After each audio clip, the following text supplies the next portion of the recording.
I sold my house and my war veteran medals to pay for my daughter's college. At her graduation, she said into the microphone, "I want to thank my father-in-law, the one most responsible, for this achievement." The next morning, I left a box at her door. Subscribe to the channel for more stories like this, and comment the city you're watching from. I sat in the back row of the auditorium, my weathered hands gripping the program so tightly the paper crinkled. 25 years of military service had taught me to stay calm under pressure, but nothing could have prepared me for what was about to happen on that stage.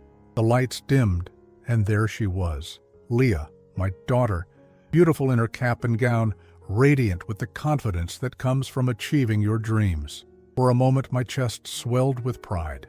All those sleepless nights, all those sacrifices, had led to this moment. The dean called her name as valedictorian, and she walked to the podium with the grace I remembered from when she was 5, dancing around our living room. My throat tightened with emotion as she adjusted the microphone. "Thank you all for being here today," Leah began, her voice clear and strong. "This achievement wouldn't have been possible without the support of so many people." I leaned forward, my heart pounding. This was it. This was when she'd acknowledge everything I'd given up for her. "First, I want to thank my husband Marcus for believing in me through the long study sessions and stress." She smiled toward the front row where I could see the back of Marcus's head. "And most importantly, I want to thank my father-in-law, Robert, who truly made this dream possible. Without his financial support and guidance, I never would have made it through law school." The words hit me like shrapnel. I felt my chest collapse, all the air rushing out of my lungs. My hands started shaking, not from age but from shock. She continued talking, thanking professors and friends, but I couldn't hear anything over the ringing in my ears. She hadn't mentioned me, not once. After everything I'd sacrificed, I might as well have been invisible. I looked around the auditorium, wondering if anyone else noticed the glaring omission. Did they know that the man sitting in the back row had sold his childhood home to pay for her first year?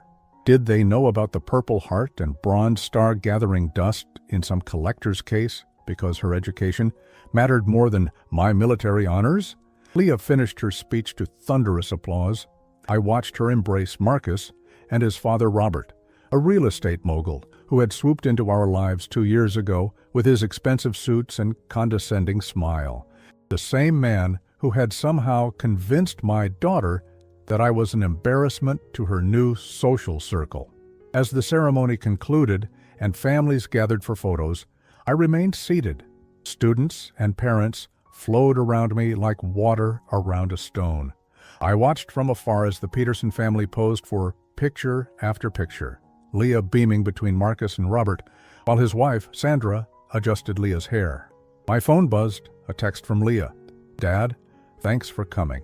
We're going to dinner with Marcus's family to celebrate. Maybe we can catch up later this week?" Later this week. Not tonight. Not at her celebration dinner. Later this week, when it was convenient, when she could spare an hour between her new life and whatever remained of our relationship. I stood slowly, my knees protesting. 63 years old, and I felt ancient. The walk to the parking lot seemed endless, each step echoing with memories of better times. Leah as a little girl running to greet me when I came home on leave. Leah at 16 crying on my shoulder when her first boyfriend broke her heart. Leah at 21 promising she'd never forget how hard I worked to give her opportunities I never had. In my truck, I sat for a long time staring at the building where my daughter had just erased me from her success story. The dashboard clock read 8:45 p.m. By now, they were probably at some fancy restaurant, toasting Leah's future, while I drove home alone to a one-bedroom apartment. The drive back was a blur of streetlights and bitter thoughts. I'd been naive to think that blood mattered more than money. Robert Peterson could give Leah things I never could: connections, social status, a lifestyle she'd grown to crave. What could a retired sergeant with a government pension offer in comparison? But I wasn't angry yet. That would come later. Right now, I just felt hollow, like someone had reached inside my chest and scooped out everything that mattered. When I got home, I poured myself 3 fingers of bourbon and sat in my recliner, staring at the empty walls of my apartment. I'd sold most of my furniture along with everything else. The only decorations were a few photos of Leah and my military service photos. I picked up the frame holding Leah's high school graduation picture. She was 18 then, still my little girl who called me daddy and meant it. When had that changed? When had I become a burden to be hidden rather than a father to be celebrated? My phone rang. For a moment, hope flickered that it might be Leah calling to explain, to apologize, to somehow make this right. It was my neighbor, Mrs. Chen. "Gregory, I saw the ceremony online. Congratulations on Leah's graduation. You must be so proud." "Yeah," I managed. "Very proud." "I didn't see you in any of the photos they posted on social media. Were you not able to make it?" I closed my eyes. Even my neighbor had noticed my absence from Leah's moment of triumph. I was there, just stayed in the background. After we hung up, I sat in the darkness wondering how I'd become a background character in my own daughter's life. Tomorrow, I decided, I would start putting together something that would remind Leah exactly who had made her success possible. She wanted to forget me? Fine. But first, she needed to remember everything she was choosing to leave behind. The next morning, I woke with a headache that had nothing to do with the bourbon. Sunlight streamed through my apartment's single window, highlighting how empty the place really was. No family photos on the mantel anymore, no comfortable furniture, no mementos from a lifetime of service and fatherhood. I'd sold it all for her. As I made my morning coffee, memories crashed over me like artillery fire. It started 3 years ago when Leah got accepted to law school. I was so proud, I called everyone I knew. My little girl, the first in our family to go to graduate school. Then came the bill, $58,000 per year for 3 years. I remember staring at those numbers, my hands shaking as I held the financial aid letter. Even with some assistance, we were looking at over $120,000 in total costs. My pension covered my basic needs. But this was a mountain I couldn't climb with my resources. That's when I started making calls. The first thing to go was my father's house, the one I'd inherited after he passed. 3 bedrooms, 2 bathrooms, with a garden my mother had tended for 40 years. It wasn't much by today's standards, but it was home. It was history. It was the place where Leah had spent countless weekends helping her grandfather fix old radios in the basement. The realtor, a young man in an expensive suit, walked through like he was evaluating a used car. "The foundation needs work," he said, making notes on his tablet. "And this electrical system is definitely not up to code. Best I can do is $95,000. $95,000 for a house full of memories. For the bedroom where my parents had slept for 37 years of marriage. For the kitchen where my mother had taught Leah how to make apple pie from scratch. I signed the papers anyway. But $95,000 wasn't enough, not even close. That's when I started going through my military collection. 25 years of service had earned me some recognition. A Purple Heart from my tour in Afghanistan, a Bronze Star from Iraq, a handful of commendation medals and service ribbons that represented the best years of my life. The military memorabilia dealer was a collector himself, a soft-spoken man named Harrison, who clearly understood what these meant. "Sergeant, are you sure about this?" he asked, holding my Purple Heart up to the light. "These awards represent your service to your country." "My daughter's education represents my service to her future," I told him. He paid me $28,000 for everything, every medal, every ribbon, every certificate, $28,000 for 25 years of putting my life on the line for my country. Still not enough. I took a job at the local hardware store, working part-time to supplement my pension. Then a weekend job at a furniture warehouse, loading trucks despite my arthritic knees and the shrapnel still lodged in my left shoulder. Some days the pain was so bad I could barely lift my arms, but I kept working. Leah never asked where the money was coming from. When I'd call to check on her, she'd tell me about her classes, her new friends, her fancy study groups. She sounded happy, excited about her future. That was enough for me then. The second year was harder. I'd exhausted my savings and liquidated everything of value. That's when I sold my truck and bought a 15-year-old Honda with 200,000 miles on it. The truck had been my pride and joy. A Ford F-150 I'd bought brand new with my retirement bonus. But the Honda was reliable. and got better gas mileage for my commute to work. I picked up a third job cleaning offices at night. 3 hours of emptying trash cans and mopping floors after business is closed. It wasn't glamorous, but it paid $12 an hour under the table. My body started breaking down. The old injuries from my military service flared up constantly. My back ached from the warehouse work. My knees swelled from all the walking and lifting. Some nights, I'd come home and collapse in my chair, too tired to even eat dinner. But Leah was thriving. Her grades were excellent. She'd made law review. She was dating Marcus Peterson, whose father could provide the kind of life I'd always dreamed of giving her. The third year nearly killed me. I was working 70 hours a week across 3 jobs, barely sleeping, living on instant ramen and whatever free food I could find. I lost 30 pounds I couldn't afford to lose. My doctor warned me about my blood pressure, but I couldn't afford to slow down. That's when Leah called with news that should have been wonderful. "Dad, Marcus proposed." Her voice was bubbling with excitement. "We're getting married next summer, right after graduation. His father wants to help plan everything." I was happy for her. I really was. But as she described the engagement party and wedding plans, all funded by the Peterson family, I realized something that cut deep. I would be a guest at my own daughter's wedding. A poor relation invited out of obligation, not family celebrating together. The wedding cost $47,000. The Petersons paid for everything from the venue to the flowers to Leah's dress. I contributed what I could. $300 for a small floral arrangement that nobody noticed. During the reception, I watched Robert Peterson give a toast about welcoming Leah into their family, about how proud he was to have such an accomplished daughter-in-law. Everyone applauded while I sat at a table in the back with distant relatives I barely knew. That night, I realized I'd sold everything I owned to educate a daughter who was embarrassed by my existence. But I told myself it was worth it. She was happy, successful, married to a good man. That's what fathers do, right? We sacrifice so our children can have better lives than we did. I was wrong. Fathers sacrifice for children who remember the sacrifice, who honor it, who understand what it cost. I didn't know then that Leah had already started telling people that Robert Peterson had paid for her education, that she'd created a story where I was just a struggling veteran who couldn't afford to help, that she'd rewritten our history to fit better with her new life. I didn't know until yesterday when she stood on that stage and thanked everyone who'd made her success possible, except the man who'd given up everything to make it happen. Now I knew the truth. My sacrifice hadn't earned me gratitude. It had earned me erasure. But that was about to change. The phone call came 3 days after the graduation ceremony.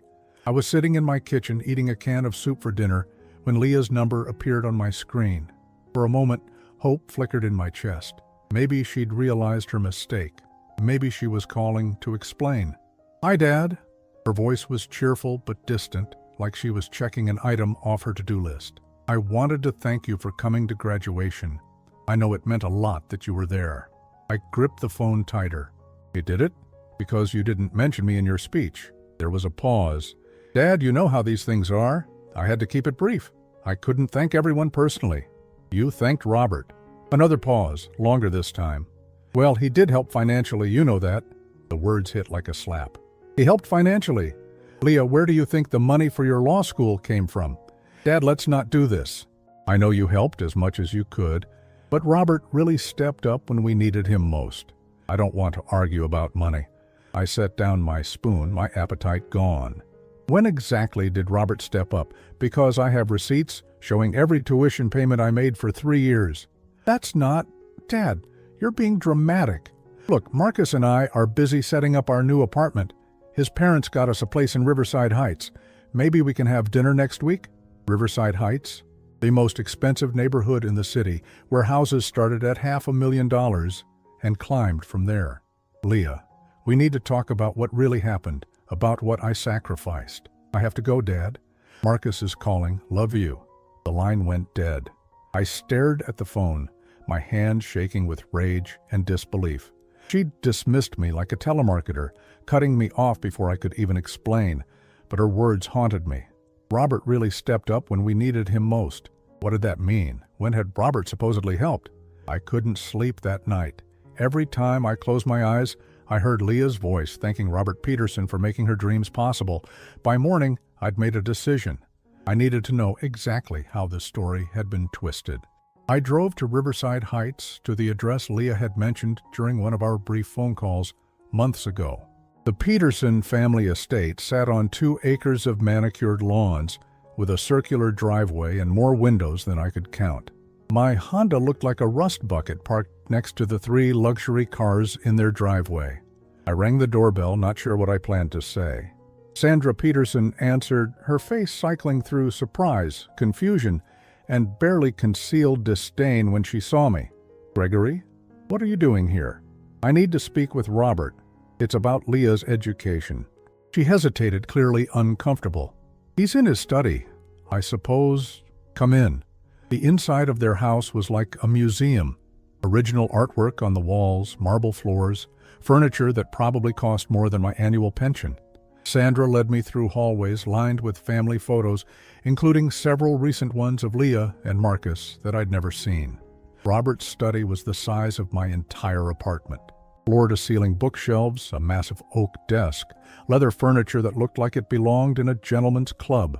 Robert himself sat behind the desk in a silk shirt and tie, even though it was Saturday afternoon. "Gregory," he said without getting up, "this is unexpected. What can I do for you?" I sat down in the chair across from his desk without being invited. "I want to know about the story you and Leah have been telling people, about how you paid for her education." Robert's expression didn't change, but something flickered in his eyes. "I think there might be some confusion." "The only confusion is how my daughter stood on that stage and thanked you for something I did." Robert leaned back in his chair, studying me like I was an interesting but irrelevant specimen. "Gregory, I understand you're upset, but you have to look at this from Leah's perspective. She's building a new life now, a life with status, connections, opportunities. Sometimes that requires editing the narrative." "Editing the narrative?" "I sold my father's house. I sold my military medals. I worked 3 jobs until my body nearly gave out. That's not a narrative. That's reality." "And that reality," Robert said quietly, "doesn't fit the image Leah needs to project in our social circle." The words hung in the air like poison gas. I felt my chest tighten as the full scope of their deception became clear. "You convinced her to lie?" "I convinced her to be strategic." Robert opened a desk drawer and pulled out a thick folder. "Do you know what this is?" "This is a detailed financial plan I prepared for Leah and Marcus. Their mortgage, their cars, their country club membership, their future children's private school tuition. Everything mapped out for the next 20 years. He slid the folder across the desk. "Your daughter has a bright future ahead of her. But that future requires her to be seen as someone who belongs in our world. A world where fathers are successful businessmen, not struggling veterans scraping together tuition money." I stared at the folder without opening it. "So you convinced her to pretend you paid for law school?" "I convinced her that perception matters more than sentiment. The truth is, Gregory, your sacrifice was noble, but ultimately small-minded. You gave her an education. I'm giving her a life. By teaching her to lie about her own father?" Robert's patience was wearing thin. "By teaching her that success requires sacrifices. Sometimes that means leaving behind people who can't help you move forward." The room felt like it was closing in around me. People like me. "I'm not the villain here, Gregory. I'm offering Leah opportunities you could never provide, a network of connections, business partnerships, social standing. She understands that maintaining those relationships requires certain adjustments to her personal history." I thought about all those late nights, working until my body screamed in protest. All those mornings when I could barely get out of bed but forced myself to go to work anyway. All those sacrifices I'd made believing that my daughter would appreciate them, honor them, remember them. "She knows the truth," I said, "Erica. She knows I paid for everything." "Of course she knows. But she also knows that the truth is sometimes less important than the story people need to hear." Robert stood up, signaling that our conversation was over. "Leah has chosen her path, Gregory. You can either accept your place in her new life or make things difficult for everyone. And what place is that? A quiet one, a grateful one. You should be proud that your daughter has risen above her circumstances. Don't drag her back down because your feelings are hurt. I stood slowly, my legs unsteady with rage and disbelief. My feelings? My feelings. Leah is happy, Gregory. She's successful, she's married to a wonderful man, she has everything she ever dreamed of. Don't ruin that because you need recognition for doing what any father should do. I wanted to hit him. For the first time since my military days, I actually fantasized about violence. But instead, I turned and walked out of his study, through his mansion, past his perfect family photos, and back to my dented Honda. Sandra was waiting by the front door, her expression softer now, almost pitying. Gregory, I hope you understand. We all want what's best for Leah. I paused at the threshold. And you think lying about her father is what's best? I think fitting in is what's best. The world Leah lives in now, it's competitive, unforgiving. She needs every advantage, even if that advantage comes from erasing me. Sandra didn't answer, but her silence was confirmation enough. As I drove home, the full weight of their betrayal settled over me. It wasn't just that Leah had failed to acknowledge my sacrifices. It was that she'd actively participated in rewriting our history, turning me from the father who'd given everything into an embarrassing footnote to be hidden away. They thought they could erase me. They thought I'd quietly accept my demotion from father to burden. They were wrong. That night, I sat at my kitchen table with a bottle of bourbon and every piece of documentation I could find. Bank statements, receipts, canceled checks, 3 years of financial records that told the real story of Leah's education. The numbers were brutal in their honesty. $58,000 for the first year, $61,000 for the second, $63,000 for the third. Plus books, living expenses, bar exam fees, a total of $194,000. Every penny traced back to me. The house sale, the medal collection, 3 years of working myself into the ground. Not a single payment from Robert Peterson or anyone else in his family.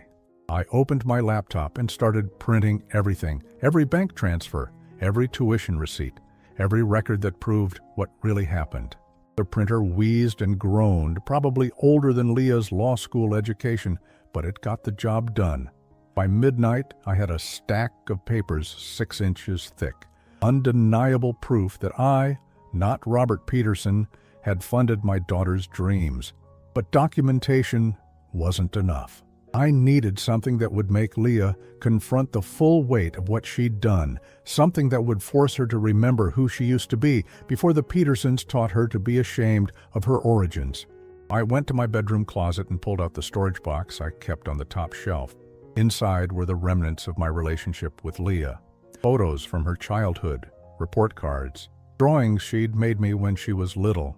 A Father's Day card from when she was 8 that said, "You're the best daddy in the whole world," in purple crayon. There was a letter she'd written me during her first year of law school, back when she still called every week and seemed genuinely grateful for my support. I unfolded it carefully, the paper soft from being read so many times. "Dear Dad, I know I don't say this enough, but thank you for everything you're doing to help me achieve my dreams. I know it's not easy, and I know you're making sacrifices I probably don't even understand. I promise I'll make it up to you someday. When I'm a successful lawyer, I'll take care of you the way you've taken care of me. I love you more than you'll ever know. Your grateful daughter, Leah." I read it 3 times, each reading like a knife to the chest. When had that grateful daughter turned into someone who could publicly erase me from her success story? I knew the answer. It was gradual, starting about 6 months after she started dating Marcus. Her calls became less frequent, her conversations more distant. She stopped asking about my health, my work, my life. I became just the person who sent money when she needed it. The transformation accelerated after the engagement.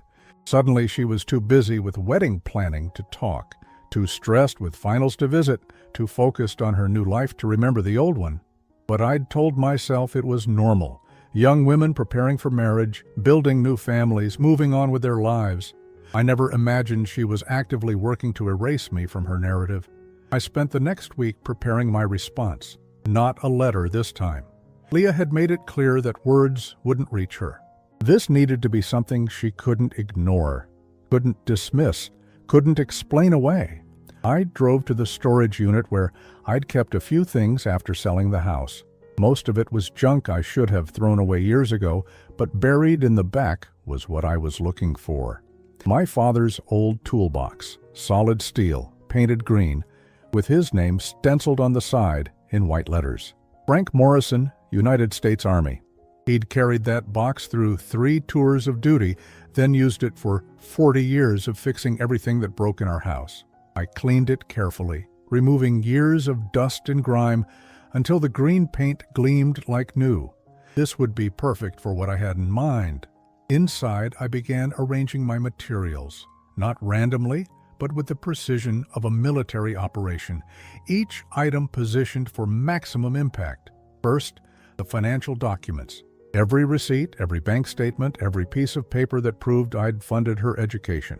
I organized them chronologically, creating a timeline of sacrifice that was impossible to misinterpret. Next, the photos. Leah as a baby, sleeping in my arms during one of my few leaves home. Leah at 5, proudly wearing my military cap that was too big for her head. Leah at graduation from high school, hugging me after I gave the speech about her being the first in our family to attend college. Then the personal items, her childhood drawings, report cards I'd saved, the Father's Day cards with their innocent promises of love and gratitude, each item a reminder of who we used to be to each other. I included a copy of her letter from law school, the one where she promised to take care of me when she became successful. I wanted her to remember those words, to confront the person she used to be. But the centerpiece would be something else entirely. Something that would force her to confront not just what she'd done to me, but what she'd become. I wrote out a detailed timeline, not just of the financial sacrifices, but of the personal ones. The nights I'd worked despite being sick, the weekends I'd spent at the warehouse instead of resting, the medical appointments I'd skipped because I couldn't afford to miss work. Every sacrifice documented, every cost itemized, not just the money, but the physical toll, the emotional price, the relationship with my own daughter that I'd lost somewhere along the way. At the bottom of the timeline, I added one final entry, the day my daughter publicly thanked another man for my sacrifices and pretended I didn't exist. I sealed everything in my father's toolbox along with a single sheet of paper.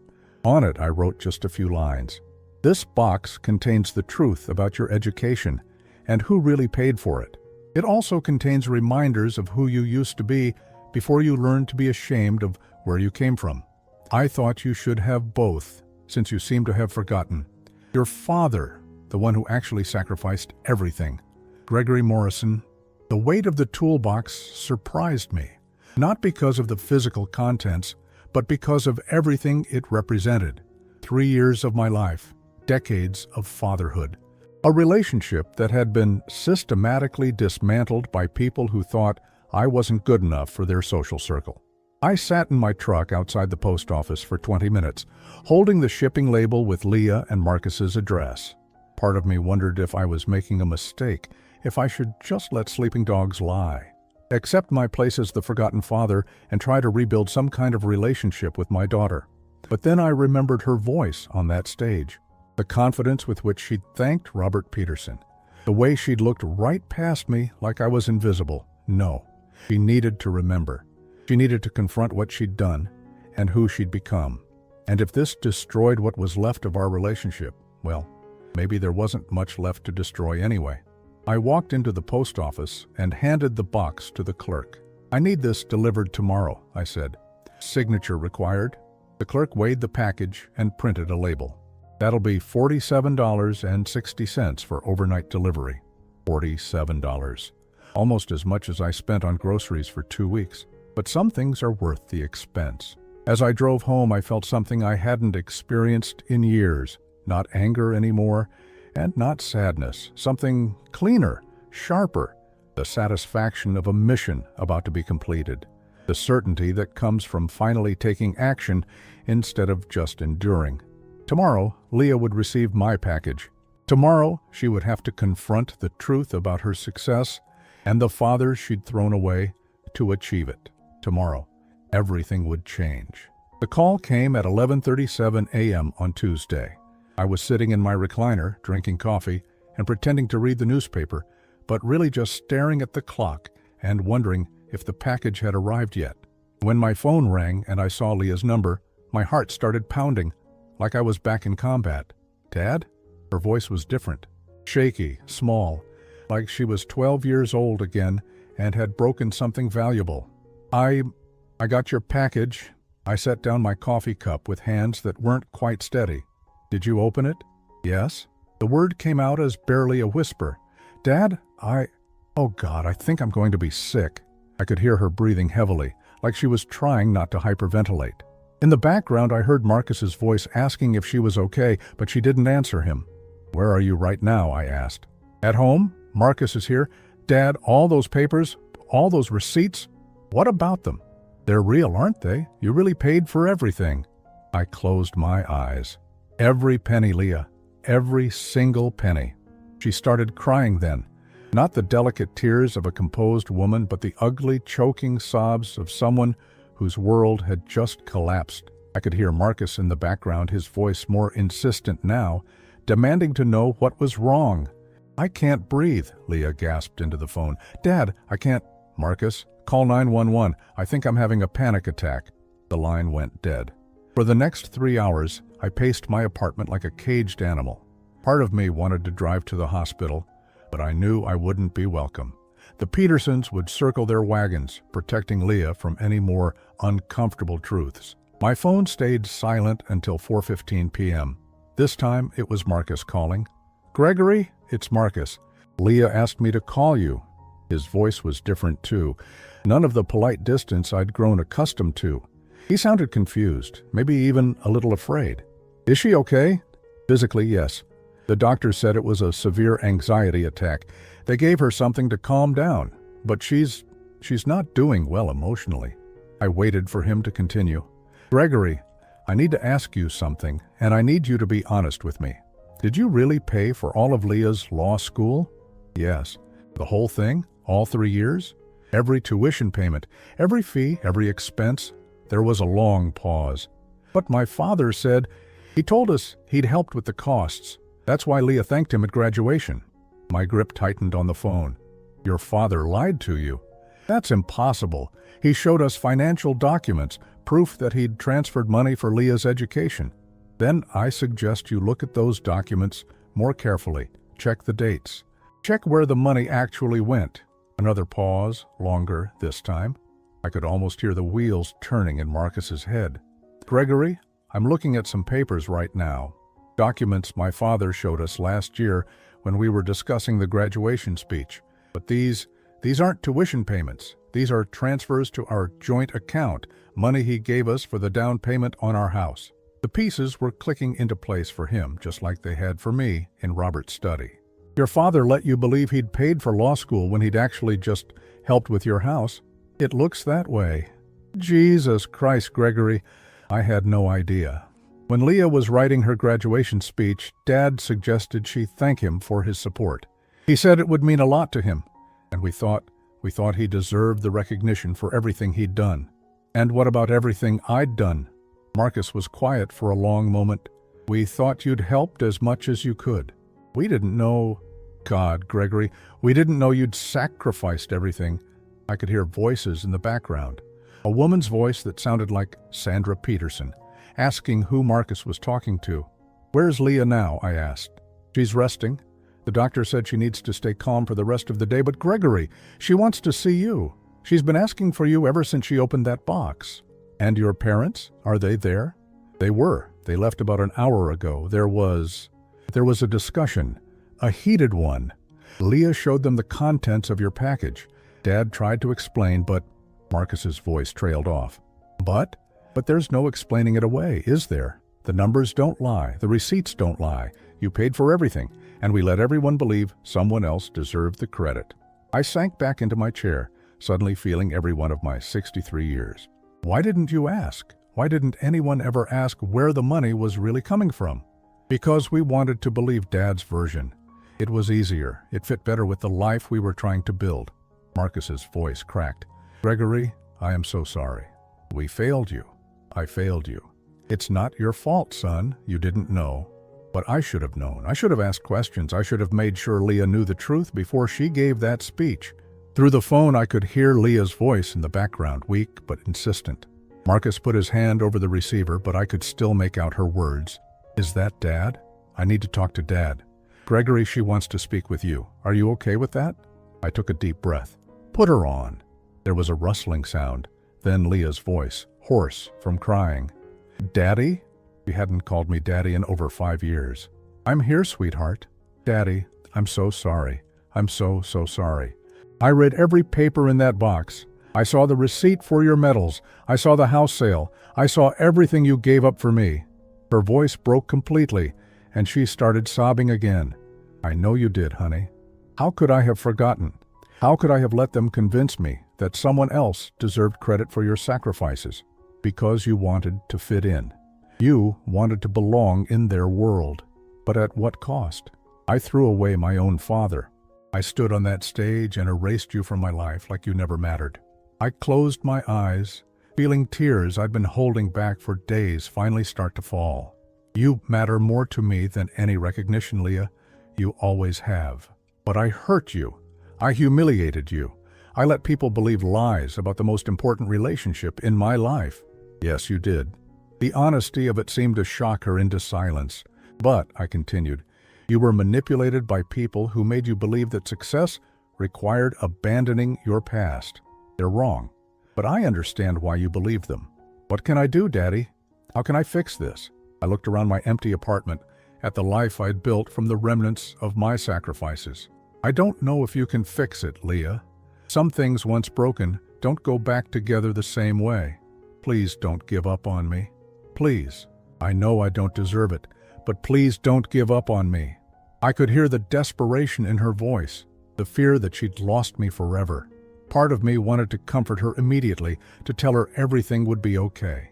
But another part of me knew that would be too easy. Some lessons required sitting with the discomfort. I need some time to think, Leah. This isn't something that gets fixed with an apology.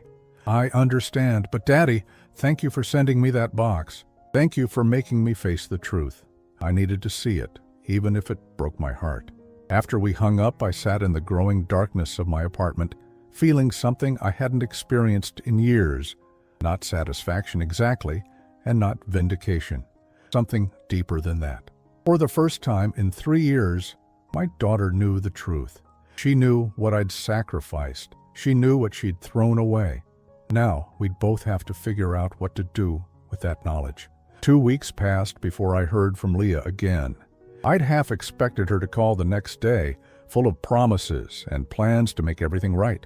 The silence told me she was finally taking this seriously, finally understanding that some wounds don't heal with words.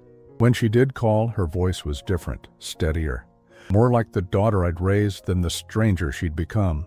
Dad, I've been doing a lot of thinking, and I've made some decisions. I was in my kitchen, making dinner for one like I had every night for the past 3 years. What kind of decisions? I'm leaving Marcus. The words hit me like a physical blow. Leah, you don't have to do that. This isn't about your marriage.